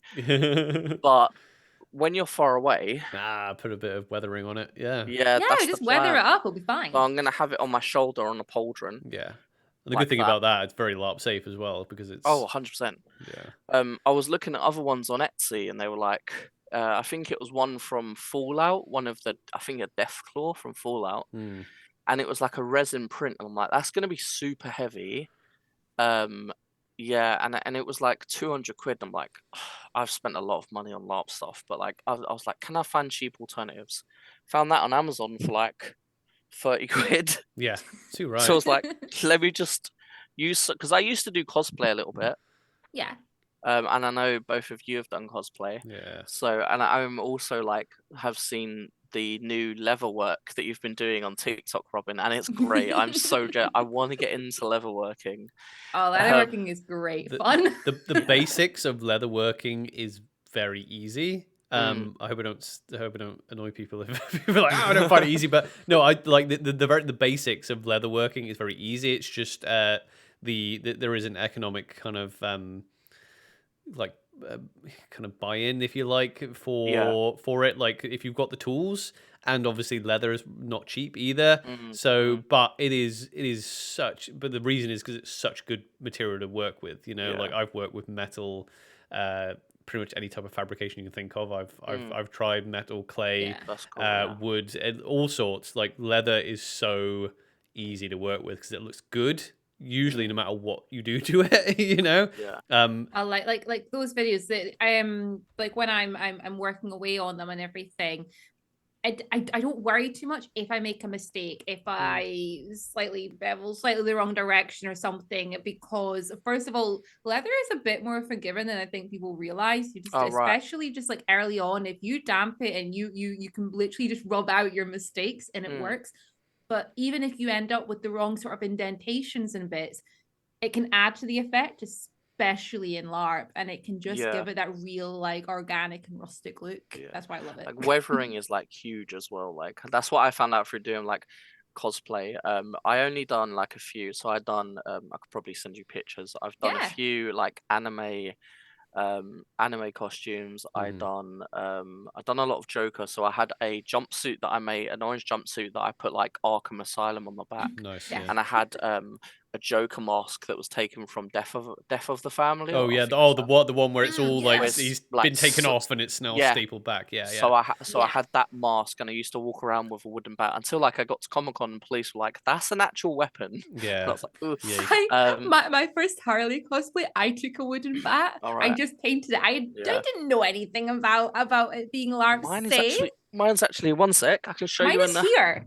I have mine as well. Oh, let's compare bats. Why not? Oh, see, this is how you know, that I was a very basic cosplayer, because mine, I've had like this is so old, like this is years old, so it's this is mine. I went with the red and black. I went with the paint. I went with the acrylic paint, and it just wore off.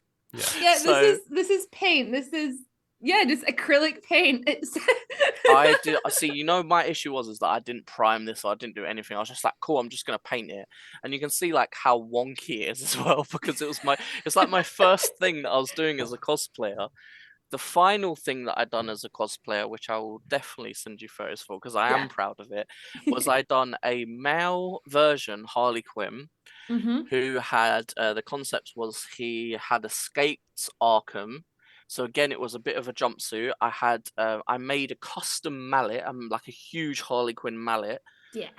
And it was the best day of my life, because when I went to Comic-Con, and this is why I made it. I met Amanda Connor and Jimmy Polvarsi, who are the writers for and Amanda went to me and she was like, "That hammer's amazing. I can sign that for you." And I'm like, "Yes, do it." Yeah, I'll send you photos for that because I'm so proud of that. That's amazing. Yeah, I had had like the diamonds. I had like a red and black diamond going over my eyes as well. So. We've had a lot of fun with like Harley Joker things over the years. I think like I love that kind of like the gender bend sort of Harley idea. That's so cool. We did a mashup between Star Wars and DC, where I did a Princess Leia Harley. Oh, that's cool. And Oliver did a Boba Fett Joker. Yeah, the Joker. All right, that actually sounds so. Yeah, that sounds. Joker Fett. The pictures will be somewhere. That was a long time ago. Yeah. No, they were fun ones. Oh, remember when cosplay was fun? Can't afford to do cosplay now because we're into LARP. LARP. Do you know what LARP is? I feel like cosplay was one of those ones where I got into it and I was like, okay, I've got EVA foam. I'm making my costumes. I'm doing all this, and it's like, yeah, it's great, but I'm only going to really wear the costumes once or twice because I can only afford to get to Comic-Con London. I was like, I can't go Manchester or anything. And then like LARP happened and I got into LARP. I'm like, oh, I think like my costume alone, like the alchemist arsenal I was telling you about was about 200 and something. Yeah. Because it was so custom. And like when I first found out about Empire, it was Mark Humes' first video of 3 men go LARPing. Yeah. And I was in college at the time and I was like, okay, well, I'm not working. I'm basically living off like 80 quid a month. I can't afford this right now. It's difficult because obviously we try to we try to put LARP and Empire specifically because that's what we talk about mostly as like accessible, so financially accessible as well for people, and it definitely can be, right? It's definitely you definitely can do it on a budget. You don't need a lot of stuff, but unfortunately, the truth is it is one of those hobbies that you do when you get into it, and you will love it. And you want to spend that amount of money. It's very easy to. I think Robin and I mean, our kits currently are probably like a grand each. I'm going to be very transparent. Like easily. Like it's easily. It's because my like, chainmail alone is. Have you got that aluminium chainmail? Or is it that proper? Because so Oliver's got aluminium now. I have ring mesh, which is like the butcher mail. The stuff that looks so like mithril. Oh, okay. That was, it was very expensive, but I don't regret it at all. I can wear that all day, every day at an event and never have to remove it. It's that nice and light. Yeah, that's good. Plus, it's real. It's meant to be like real life armor, so it fits underneath like a t-shirt if I wanted to do that. So it's quite nice, and it doesn't snag on your skin, so it's quite good, especially because I wear like dresses and things like that, that it doesn't actually snag or pull anything. So that's great. It's worth it. I'm gonna keep saying it's definitely worth it. It's definitely worth it. I think like when you're new to Empire, you come into the field for the first event and you look at people's kit and you go, oh, I need to get there, and you don't think of like the steps. Like kit can be very much aspirational. Like I was just lucky that the con to wanting to start in 2019 was COVID. The pro was I had a lot of time to narrow down my kit and get advice for my kit. I would say like I agree with you, Oliver. There's definitely you can do it cheap. I would say there is a few things where you don't want to go cheap on. Specifically, like my things would be like if you're camping OC, get a decent tent. Also invest in some good boots. Because like I'm not saying spend like hundreds on a pair of hiking boots. Like I did that, but that's because I've got dyspraxia. So I should have a t-shirt when I'm at Anvil saying I'm not drunk, I'm dyspraxic, because I'm walking around stumbling all over the place. No one notices. But yeah, like good pair of boots, a good tent, and a good sleeping bag, because if you don't have at least those 3, you're gonna have a bad event. In my opinion. Exactly. I mean, it's we were lucky a little bit because we had done a little bit of cosplay. I mean, that's the one thing about LARP kit in general terms, it's gonna last a long time. Like all my cosplay stuff, after you've done a few cons, it was just being chucked out because it was just made of foam and thermoplastic and taking up space. But I'm like looking at Robin's like leather armor here. Like there's the other good thing about leather. The older it gets, the better it looks as well. So like, I mean, that thing will be that she's made it this year, and that'll be here in like 20 years time, and it'll look great. So it's and same with the chainmail, and a lot of the soft kit as well is going to last you a long time. So if you do, this is the type of hobby, if you do buy into it, and you do maybe like go, oh, I want to like trade. You mentioned Dash Shop earlier.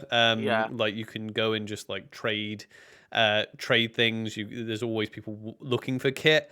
That's the attitude we actually had when we were like, oh, you know what, we're going all in on this new hobby that we're doing, so we bought like a bell tent, right? And right, okay, yeah, that's a big one. It's a big expense, but we don't do anything by halves. So we were like, we get a bell tent, and you know what? It's fine if we run out of money, we can live in it. We can live in it.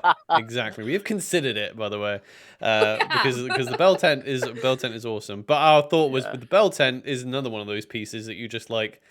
I can get rid of it very easily. You know, it's not as if it's like, oh, I bought this now. I've spent 400 quid on something and I've just got to throw it away now. No, it's like, yeah, if we tomorrow went, oh yeah, we're not into LARPing anymore, we'd be able to sell it. It's a pretty much been used so much market for that. It's been used 4 times at this point, so it's like just we can get rid of it easily. I find like tents for like, even though it's camping or it's LARP, it can be very hit or miss. So for example, my tent is very much overkill. A lot of people tell me my tent is overkill. It's OC. It's a blue TP tent and it's a 6-man just for me.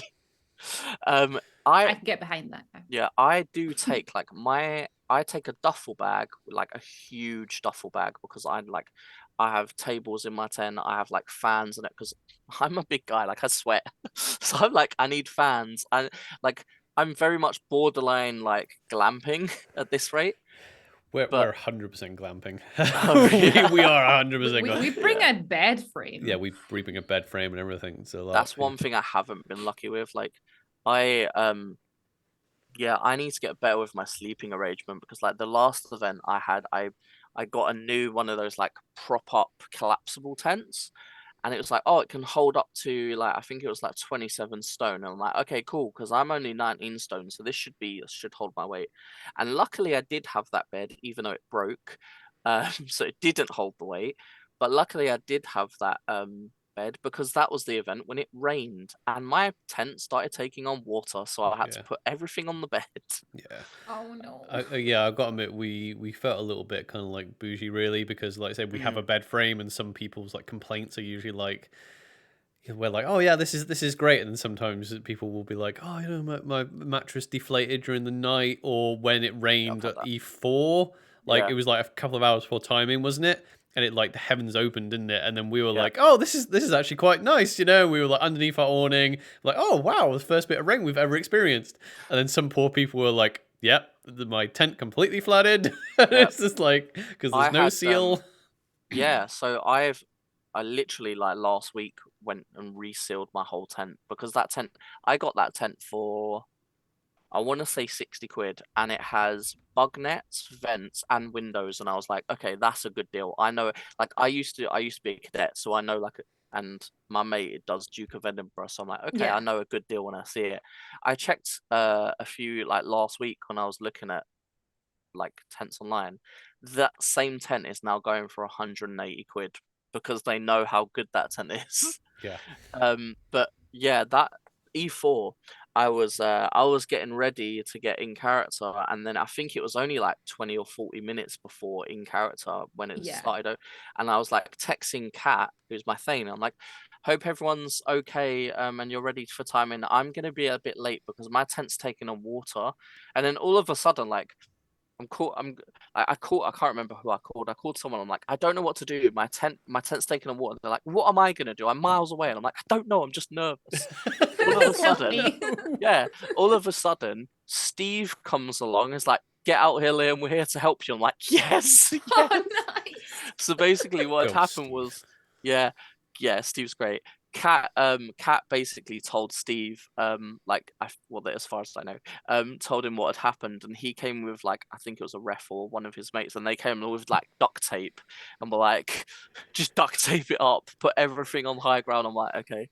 So like they basically saved me, because my tent was like taking on a lot of water. So I think the only issue it sounds a little bit bougie, because we're like, oh yeah, we bring a bed frame, but honestly, like I would not bring it at this point, because just being off the ground makes the world of difference. The reason we went for that was because we had like, because I was like, all right, what are we going to do sleeping arrangement wise? And we're looking at sleeping bags and things like that.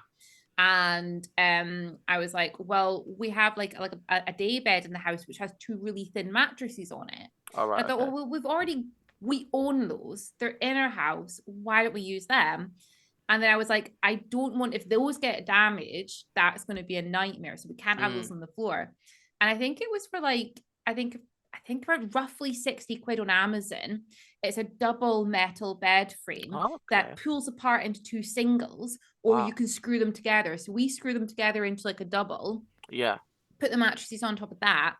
And the best thing with it, obviously, if there was a leak in the tent and the ground was covered, it would be a bit of a nightmare. But the best thing is that it creates a huge like storage area where I just push everything out of character. Yeah, I've seen on the TikTok you have like this divide and then like everything behind it. I'm like, that's such a good setup. I was thinking of putting like a curtain on that next time, because like that divide, that's a clothes rail for because I was like, what if it rains and our kit gets soaked through? It's not going to dry if it's just lying down on the ground. So let's get something to hang it. And I'm like, oh, if I put a curtain over that, I can make our tent a real IC space for people to come into.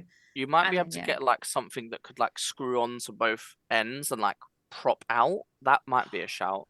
Then you could close off that whole back section for specifically OC. Because the way things are going as well with the because I think that they're just getting conscious of. I don't think it's as bad as people are making out currently with the camping space, but I think they are noticing that it could become an issue. I think Dawn specifically isn't bad at all. There's like people sometimes panic about like the space in Dawn, and then we've got like about 5 acres around the outside of Dawn. I'm just like, why were we worried about space? It's just the main real estate for us is maybe like the Glory Square and then the accessibility routes. But anyway, the way things are going in the camps is that they kind of want in character tents to have not a purpose, but they don't want hundreds of just sleeping tents there in character. So, and really we're positioned, we've got like, we do our like coffee thing in the mornings up at Dawn, but I would like for our tent to become an in character thing. Especially it became a bit of a kids club at E3 and E4. Quite fun. Well, yeah, it's kids club.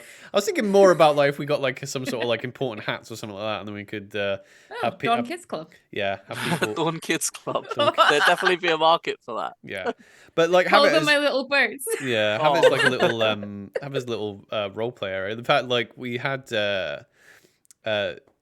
Dave who plays Mercy, right? Like he's his in character. That what I'm thinking is something like his kind of setup. So he's got a smallish tent, but is very much where he stays, but he uses it when I did a bit of role play with him. He very much uses the space as a role play space. So it's like, come into the tent, have a drink, have a sit down, blah blah blah. Even though it's not huge, I don't think you have to have a massive in character tent, huge great big marquees to have it as an in character space. You can totally be like, oh, I'm going to be doing this ritual, but we're doing it in the tent or whatever, or I'm I have this hat, this is where I talk to people one-on-one. So I kind of see like the pro and the con to like both of them, because like I know PD were saying that with the influx of players, they might need to like extend the field, which I mean that would be great, but at the same time, like I'm thinking about what it's like to go get my pack from all the way from Wintermark, and you're probably the same because you're right next to Wintermark.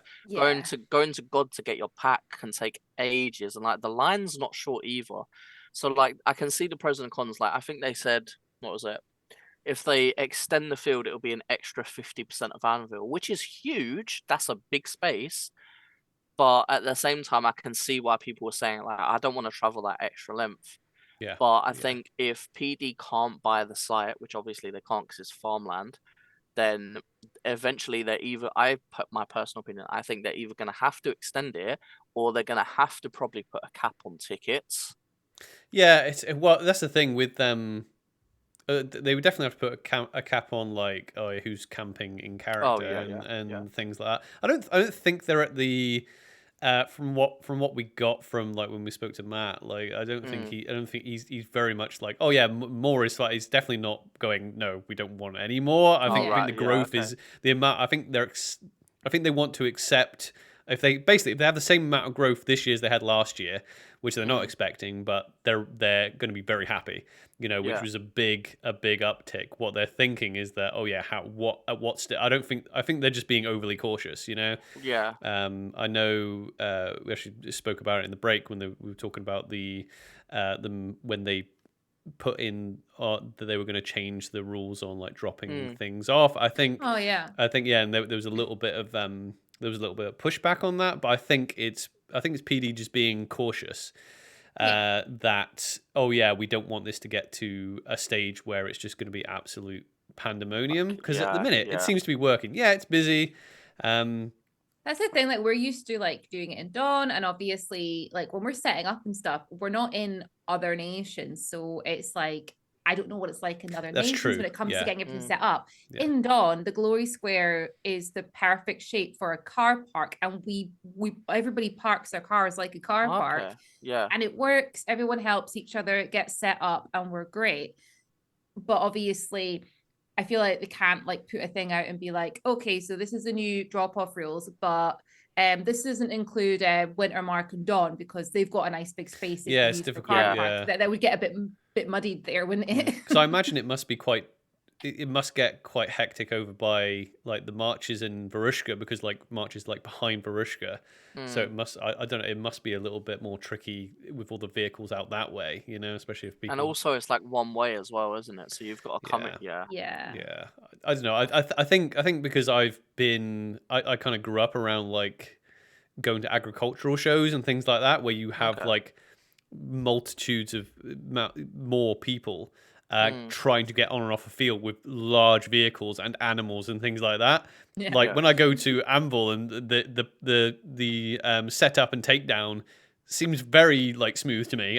It's very smooth. Yeah, I'm like they're like, oh yeah, we want to make sure we don't have problems. And I'm just like, this seems pretty good to me, to be honest. I mean, like, and also like the cleanliness. Like, I haven't been to any festivals, but I have mates that have like go to music festivals and stuff like that, and they say like people leaving music festivals like it's terrible. But then you get to LARP and it's like people have got rubbish bags, like they're putting them in the skip, Oh, like seriously, like when we first started like getting into this and everything, so my mom has quite a bit of land and she's got a really good setup, and I'm like, that would be perfect for a player event. But when we first got into it, I was like, but I don't want to like take a lot of people there, and there'll be rubbish and stuff around that might not be too fair on her. Now that I've been to Empire for a full year, I'm like, they'll probably be cleaner than when we arrived, Yeah.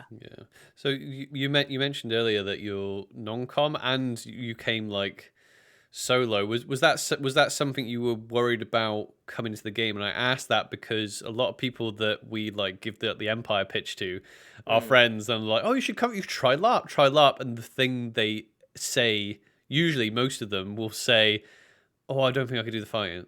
I do, and they initially think, oh, from how people describe it, they think, oh, if I can't do the fighting, I can't do anything. Was that something you were like, oh yeah, if I go, is it going to be odd if I don't do the fight, or am I going to have enough to do? Or so annoyingly, I really wanted to do the combat.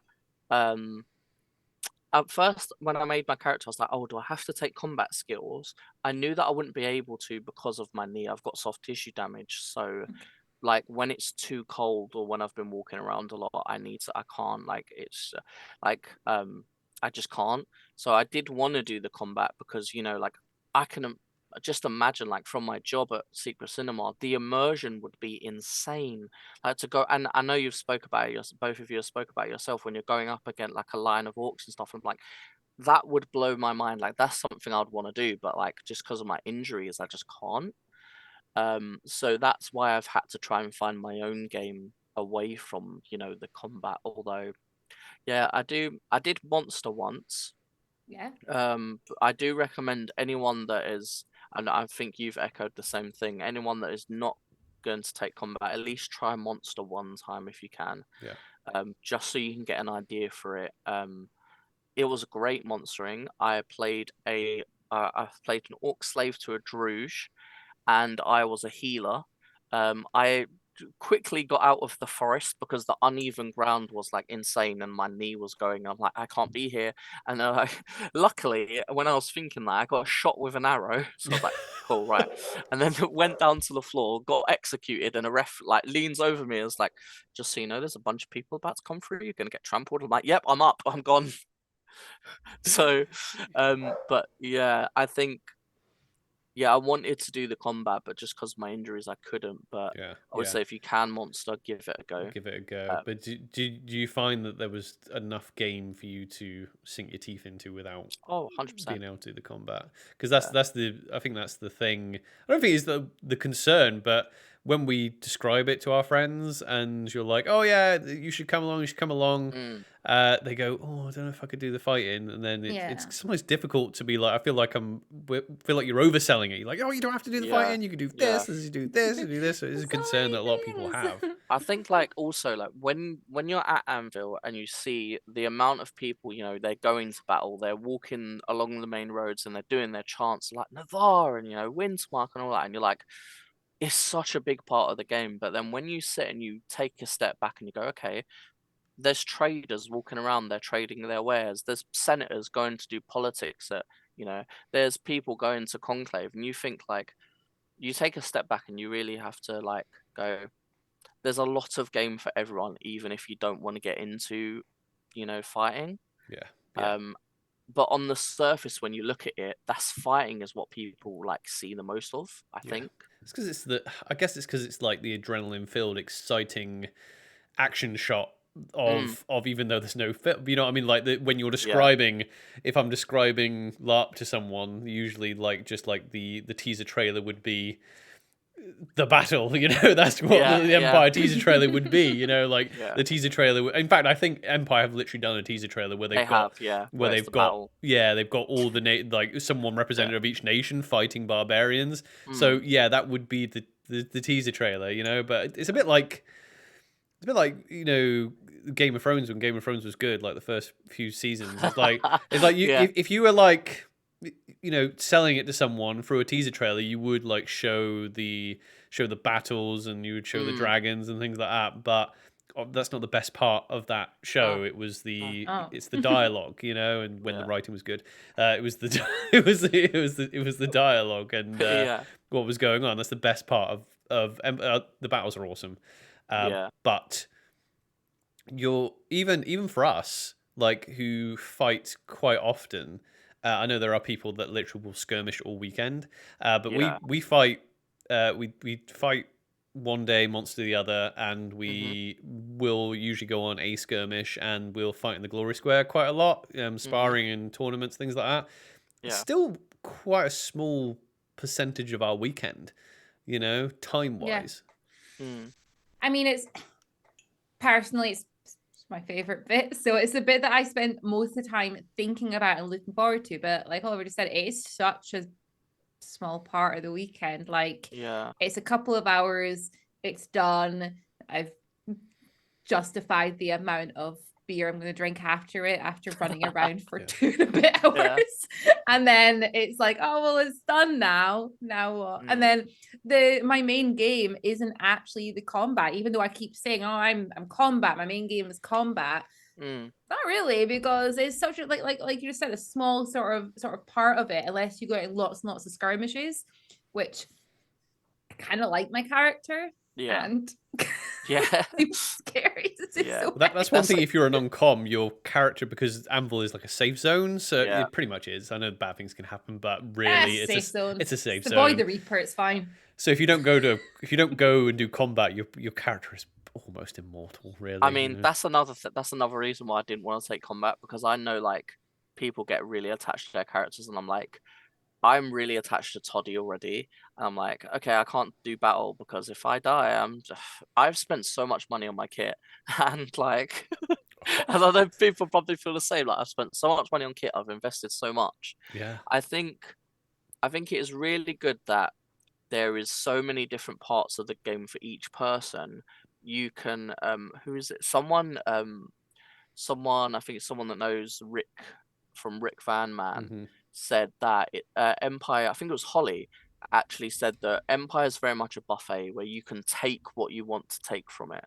And I would 100% agree with that, because where someone might be walking along the road going like, I'm going to battle, I'm going to fight the Rouge, or I'm going to fight the Thule or something, you know, there's someone on the side of the road and they're like playing a flute and they're like, I'm a bard, you know. So everyone has their own bit of game, which I think is so good with Empire. Yeah. That's what in character, in world makes the game so good as well. Oh, yeah. Is because I think we talked about this in the previous episode. It's not just we're going out paintballing or whatever, and then you do the fight, and then you come back to the hub, and we will have a coffee and a cake and go, oh, that was fun. No, that you get everything. You get the build up.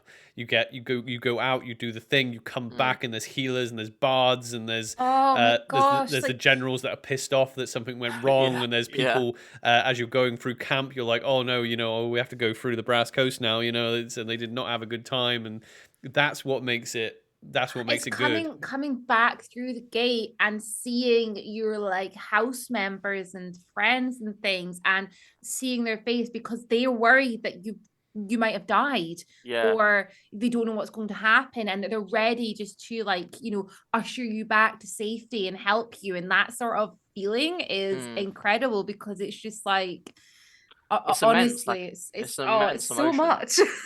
E3, someone that I know brought 2 of their friends, and one of the people they brought wanted to get into the healing game, but specifically at the hospital. And I said, like, well, I'm a potion maker, I've never been to the hospital like properly and done any healing like that. I only have I think it's Chirurgeon, which is the that can stop bleeding, so you can stabilize someone. So I was like, do you know what, I'll come along, I'll get into the game a little bit. And people started coming back from battle, and I remember like being there, I think it was triage they call it, like standing next to my partner being like ready to take someone if they've come through the sentinel gate.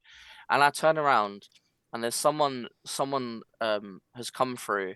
They've found the person that's part of their, I think they were Dornish, so part of their house, put their hand on their shoulder, and I've locked eyes with them, and they're like, they've not made it back. And the person just started crying, and I'm like standing there getting emotional, because I'm like, someone in your house has just died. And I'm like, it just gets you, like, the emotion gets you, even like, because I didn't even know that person. I'm just like, someone you know has just died.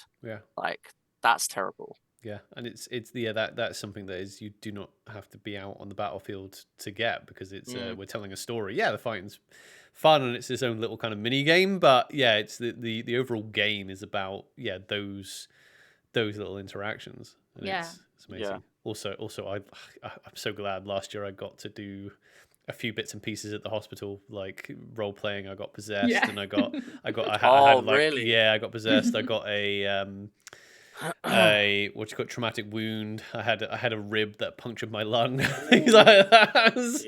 It was the way that like all the games kind of like came together, because I got possessed along with you, and I wasn't even that badly hurt. But this was at E4, and at E3, I had made friends with an Urzani who happens to work at the hospital. And this Urzani saw me down and getting pulled into the hospital, and they were trying to find a space, and they just came running over. They grabbed me. They were like, no, bring her into this, and they took me right into the far end, had this whole setup and everything. I got to lay down in this bed. I had a child who was obviously learning the game holding my hand, telling me that it's going to be okay, and they're just going to do some stitching, and I'm like, what is happening?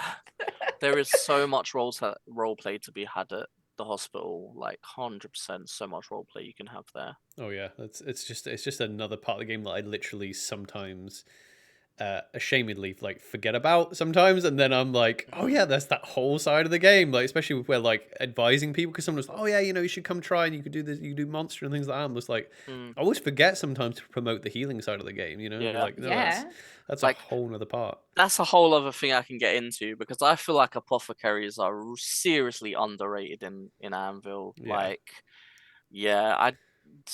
So potions can do so much, like, and there's so many different sets and things, like they can do hero points, they can boost rituals, they can, you know, and just there's not enough love for apothecaries. It stresses me out. I got that sense, and that's why I kind of asked you earlier whether I was kind of alluding to, like, oh yeah, do people, you know, do you get enough role play? Because it can be a little bit what's the word, transactionable. Like it's like, you know, although, oh, here's the herbs, here's the money, come back with the card that says it's a potion. You know, I think it's whereas like healing, it's like, you know, you have very to personal. Yeah, it's personal. You have to get and do it. And I think I don't know. Yeah, I do. I definitely do. I definitely feel like the apothecaries need a little bit more, or I'd like to see more like more actual physical phys reps and things like that on the field of people making potions and things like that. I mean, like, definitely. I mean, I don't mind the fact, like, because if you're a potion maker, then it's gonna be like, I want this, I can give you this. You know, it's gonna be that to a degree. But I feel like, I mean, it might just be me because Toddy is still very new. Like, I've been to Anvil 4 times, you know, so it could be just a matter of I need to network more, I need to get my name out there. Yeah. But yeah, I mean, I have seen that there are a lot of people that are coming into the Apothecary game, so that's why I'm trying to like do a YouTube video like on all the information and all that sort of stuff to sort of help people out. Yeah. So have you got have you got a video coming out of that? Are you producing that, or have you already brought it out? I've done the video. I need to redo certain parts of it because of my setup. My setup changed. But basically it literally covers everything. It covers the herb gardens, the rituals that can help it, how much money you're making from, like, you know, how much money if you take the herbs at a crown each, you know, you've got like, what is it, 14 herbs every event. If there's one ritual called ruthless vigilance healthy crop, and that gives you an extra 2 to every herb, so you end up with 28 herbs, which is like a lot, like if you do a crown. What else? It covers like phys reps and role play, so hopefully that will be coming out soon. I do have to, you know, get used to new editing software, but because you've already done, or you got have you done a couple of videos on I've done my first year at Empire. I do want to do a few other little videos like phys rep, like specific like short clips and that, because I know short clips and TikToks do really well. Yeah. I would love to see some like you say, like short clips of your kit. You did show me some things before, like some videos that you'd taken before of the kit. I love to see like the sort of the ins and outs of the apothecary setup, the process of you making things and everything, because I think that would be really cool to see. Yeah, I mean, that's the plans that I hope to help some people out that are getting into the game, because the wiki is huge. The wiki is so big. And I think to have a video that basically breaks down literally everything, I don't know. I have this weird relationship with the wiki and the initial. It is, I guess it is a criticism from a lot of people that they will say like exactly what you just said, Liam. They would be like, the wiki's huge. It's huge. It's a tome, and it's just like I don't think that's actually the issue with it. I think the issue is that it is a huge load of text that's hard to navigate. Yeah. Especially, I mean, you know, there's people that play this game of all ages, you know, and I find like I literally will when the Winds of War come out or the Winds of Fortune, you go to that wiki, and so if someone just says to you, if you're not on Facebook, and I imagine, but I've done this, and people have gone, oh, the Winds of War are out, and I've literally just gone to the Wikipedia and gone, Winds of War. It does not take you to the Winds of... It takes you to a long list of dates, and it's like, this is difficult to navigate. Like, Can we not have some video and being like, hey, and I get that the Wikipedia is good for updating stuff. That's fine, especially for the lore and things like that. But things that are like quite solid, I think they need something like, oh yeah, okay, well, this is how you know, alchemy like a works. Breakdown or like exactly, because like I agree as well. Like everyone's learning process is different as well. Like for me, I prefer audio and visual, so that's why I want to do this video, is because if there's other people that don't want to scroll through the wiki and that, then hopefully my video can help them. Because the wiki can be very difficult to navigate.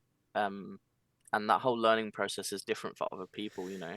Sometimes I go through the wiki and I put on read aloud on my computer because I can just hear everything. I'm like, cool, that helps. But I mean, even if I'm learning a TTRPG, I do a similar thing, even though I think like a rule book is way better laid out than the wiki is for Empire. And I think a lot of other LARPs are similar. Like they have, if it's not a wiki, they have a web page and it's just like reams and reams of text, like just block being like, oh, this is the character creation, you know. But even if it's an RPG with quite a well designed rule book, I'll still be like, right, what's the specific information I need? Unless I'm like looking at running a game or something like that. But if I'm being a player, I will literally just go to, RPG bot or something like that who's got like, okay, give me a good build for a bard. What's the better? Like I'm playing a bard in a one shot, never played a bard before. What are the best spells? And it just gives me, and it's color coded. It's all the information is there. Okay, cool. It's not really there for Empire. Quick and like easy to navigate. Like I'm talking about like tabletops and stuff. I remember like with D&D, I always used to play like a ranger, and I was like, okay, but I really don't want to have to specifically go back to the back of the player's handbook to look for the spells. So I remember being at Comic-Con once, and it was like ranger, like a deck of spells for the ranger. And I'm like, I need that. Like I just want to open a pack and be like, cool, I know this spell. Yeah, Yeah, I mean that's the kind of thing I'm talking about with like. I would like to get a ref on and have their views on this, because I feel like a pamphlet book of just like the cool rules for something like Empire. Because enough people play it now. It doesn't look like, from when we spoke to Matt, it doesn't seem like the game is going anywhere anytime soon. But yeah, just a oh yeah, this is no, I'm not saying do it for free. I'm saying it's a rule book. Like if you play any game, you expected to buy the rule book, but you wouldn't technically, it could still work without you having it. But especially for like the refs and things like that, like we've talked about this a couple of times in, I think it was like E3, there was confusion on how strike down worked, and I think so many people said how it worked that the refs were saying, oh, this is how strike down works, and it wasn't actually correct, but no one, I didn't know until I went back and kind of looked up on the wiki when we were talking about it on the podcast. I was like, wait, how does it work? And I was like, oh, that's not what everyone was saying. I think that's the issue when there's like so many players and there's so much saturation where a group of people could say one thing, and if a ref doesn't have the exact answer to that, they may get it confused. People make mistakes at the end of the day, but I agree with you. I think there should be like a rule book or something, because like Empire's getting huge. Like I don't know the exact number, but I know we're over 3,000 players now, which is big. Yeah.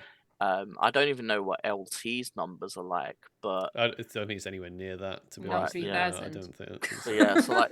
I think definitely refs should have something like that, because that would be huge. Well, basically, if I were to go and ref, I would feel a lot better if I would like, oh, I'll go to volunteer to ref for a monster thing. I would feel a lot more confident, because there's like, if I'm running like D&D games or whatever game it is, sometimes I'll know what ruling I want to give or whatever, or I think I know the rule pretty damn well, but for a social interaction with my player, sometimes it's better to be like, okay, let's just get the rule, just get the text out, so it then doesn't become you're telling me and I'm telling you what it is. It's like, no, let's look at the text together.